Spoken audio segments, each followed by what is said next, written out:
ఓటుకు నోటు కేసుపై ఈ రోజు సుప్రీంకోర్టులో విచారణ జరగనుందని వైసీపీ ఎమ్మెల్యే ఆళ్ల రామకృష్ణారెడ్డి తెలిపారు.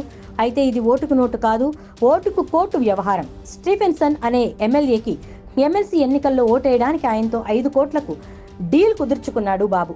అందులో భాగంగానే 50 లక్షలు అడ్వాన్స్ కూడా పంపించారు.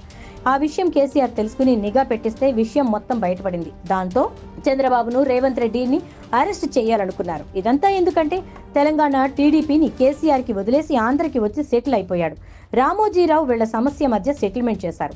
అలా ఆ కేసు ఆగిపోయింది. అప్పుడు ఆళ్ల రామకృష్ణారెడ్డి ప్రతిపక్షంలో ఉండి ఈ కేసును తిరగదోడాలని 2018లో కేసు వేశారు. దాని మీద సిబిఐ దర్యాప్తు చేయించాలని, ఒకటి చంద్రబాబు బండారం బయటపడాలనే విధంగా ఈ కేసు నమోదు చేశారు.